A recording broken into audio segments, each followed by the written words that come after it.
Yeah, I mean, I think the goal is just to not look like you in the Houston Rockets uniform. Yeah. Is ultimately the goal for us. Like, we don't want to. Hey, man, I never punched down. Look, Draymond's a good player. We're not on the same level. It ended for Larry Bird Celtics.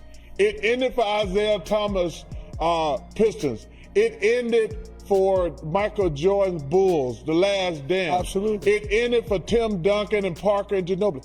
It always... Charles Barkley doesn't argue with people. He doesn't even bother going back and forth. When Barkley decides somebody isn't on his level, he stays calm, keeps that same straight face, and drops one brutal sentence that crushes everything they built. Then he moves on like nothing happened. Last week, a four-time NBA champion learned that lesson live on television. Draymond Green did something almost nobody in sports media would dare try. He fired a shot at Charles Barkley right on inside the NBA.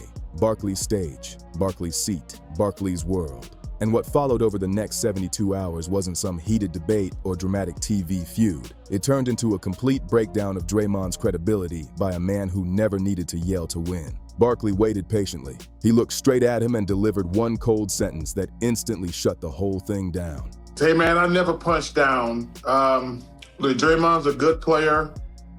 We're not on the same level. Just like that, the conversation was over, and the basketball world had one reaction in common. Charles Barkley was absolutely right. But to understand why that moment hit so hard, you gotta understand the setup behind it all. This is Inside the NBA, the biggest basketball studio show ever made. Legends sit at that desk. Hall of Famers sit at that desk. And on this night, Draymond Green wasn't there for a quick guest appearance or some short interview segment. He was sitting alongside the crew like an equal, filling in for Shaquille O'Neal himself. At the same time, the Warriors dynasty was starting to crack apart in front of everybody's eyes. Golden State had just been eliminated, and the pressure around the team was heavy.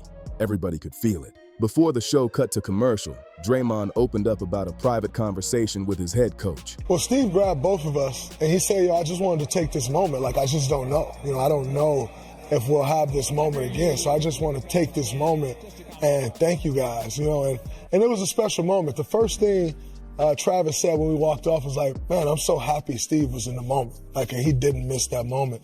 But like going down the stretch, you can't help but think like, is this it? Is this the end? The mood in the studio completely changed. It wasn't loud or playful anymore.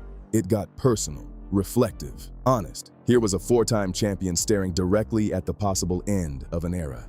Draymond kept talking about his future, his contract situation, and the uncertain decision waiting between him and the Warriors organization. Right? Like, I have an option, as you see.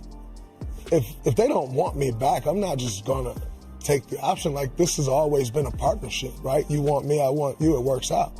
And so I do think they want me back. For once, he wasn't being treated like just another athlete giving safe answers. He was being treated like a partner on the desk, somebody whose opinion mattered. Then he explained why the entire season fell apart. Yeah, you got Jimmy Butler out with a knee injury. You got Moses Moody out with a knee injury. You got Steph Curry out with a knee injury. And we're just free-falling pretty much from All-Star break on. 3 bad knees, a dynasty slipping fast, and one player still believing he belongs in Golden State for the rest of his career no matter what anybody says. I don't see myself in another uniform, but I am also understanding of this business and know that it takes them to want me as much as I want them in order for it to continue. This was Draymond Green at his rawest moment. Open, emotional, and sitting beside a Hall of Famer who's been dominating sports television for over 26 years. That's what made the moment so wild. That's the atmosphere Draymond decided to take his shot in. Charles Barkley didn't panic. He didn't raise his voice. He looked right at Draymond on live TV and said what almost nobody in basketball circles wants to say out loud anymore. Well, it's over for the Warriors. There you go. I mean, no disrespect. But disrespect is No disrespect. It ends for every old team. You have your run, you get old, y'all let Clay go. You and Steph on the backside of y'all careers. It just passed you by. Y'all had one of the greatest runs ever. If you think you're not in the playoffs, you're not gonna make. You think you're gonna get healthier for next year? You're just gonna get older. That's no disrespect. You guys had one of the greatest runs of all time. If you want to compete, you're gonna have to leave there. If Steph wants to compete, he's gonna have to leave there. It's over. Not next year, not maybe later, right now. The dynasty is finished, and Barkley made it sound painfully obvious. Then he broke down the reality behind it all. What if they bring the right pieces in? They can't bring the right pieces because they don't have no cap space. Okay. They don't have any cap space. No salary cap room, no roster flexibility, no easy solution waiting around the corner. And then Barkley reached back into NBA history to make the point hit even harder. It ended for Larry Bird Celtics. It ended for Isaiah Thomas Pistons. It ended for Michael Jordan Bulls, The Last Dance. Absolutely. It ended for Tim Duncan and Parker and Ginobili. It always ends. Sports are for young people. You hope to have a great long career, but sports, nobody wins when they're 37, 38. Larry Bird, Isaiah Thomas, Michael Jordan, Tim Duncan. Those are legendary names tied to dynasties that eventually collapsed with age and time. That's the level Barkley placed the Warriors on in that moment. Most players would probably take that as respect and leave it alone. Draymond Green didn't. Instead, he looked right back at Charles Barkley, on Barkley's own show, and fired off a response that instantly changed the mood in the room. Yeah, I mean, I think the goal is just to not look like you in the Houston Rockets uniform. Yeah. Is ultimately the goal for us. Like, we don't want to. Everything got tense, quiet, heavy. But Barkley still didn't blink. He stayed locked in and fired right back. Wow, Draymond just dissed Charles Barkley on there. Our goal is to not look like you in a... Then he did it again seconds later, 2 straight shots in the same segment. At that point, it felt less like debate and more like Barkley calmly counting every mistake Draymond was making in real time. Hey, listen, I've always said my last 2 years in Houston. Wow, they 2 in a row? And the scary part, Barkley wasn't even finished yet. He let the moment breathe because he already knew the real response wouldn't happen on Inside the NBA. He was going to finish this conversation his own way, on his own schedule, with no interruptions. The next morning, he showed up on the Dan Patrick Show. No loud studio crew, no jokes flying around the desk. Just Charles Barkley and a microphone, ready to clear everything up. That's where the real dismantling started. Well, number one, I don't ever take anything. You can never take personal shots at guys. You know, I've said that in my 26 years. My critiques of every player or coach is only about the situation. He took a shot at me, but I don't get offended because other guys, I've said things about guys, and they took personal shots at me. Barkley explained that in 26 years on television, he's never tried to make things personal. For him, it's always been about the game, the situation, and telling the truth as he sees it. Then he did something most sports analysts would never do publicly. He admitted his final years in Houston were rough. Last time you had me on the show, I told you I regretted those Rocket years, especially the last 2, which I sucked as a player. But I wouldn't turn down no free money. I had 2 years.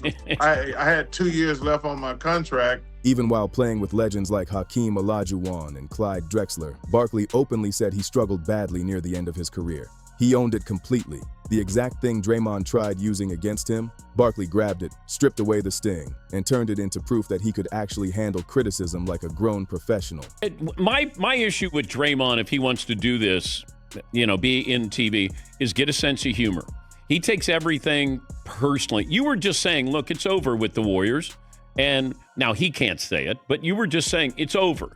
And then he made it personal with you instead of having... Then he got to the real issue. Draymond wants the media respect. He wants the TV chair. He wants to be viewed like a serious basketball analyst after his playing career ends. But according to Barkley, he can't separate criticism from personal attacks. That became the core message behind everything Barkley was saying. If you want to work in television, you can't get emotional every single time somebody critiques your team or your play. Then Barkley hit him with the numbers. The Warriors haven't been relevant for 3 or 4 years. They've been in the play-in. So when you're in the play-in, you're not in the playoffs. You're in the play. And when you're in the play-in, the Warriors been in the play-in, I think, 4 straight years. So they've been irrelevant. 4 straight years stuck in the NBA play-in conversation. Not championship runs, not deep playoff pushes, the play-in tournament. That's what Draymond was defending so aggressively while trying to challenge Barkley's credibility. A once dominant franchise that hasn't looked dangerous in years. And then Barkley closed the segment with one final sentence that exposed the real reason Draymond Green was sitting at that desk to begin with. He took a personal shot at me, but I'm not sensitive. But yeah, it's been over in Golden State. I mean, if Golden State was relevant, he wouldn't be in the studio with me. If the Warriors were still alive in the playoffs, Draymond Green wouldn't have even been sitting on Inside the NBA. That's the part people kept coming back to. The only reason he was in that chair was because Golden State was already eliminated. And that's when Charles Barkley delivered the line that took over the entire basketball world. Hey, man, I never punched down. Draymond's a good player. We're not on the same level.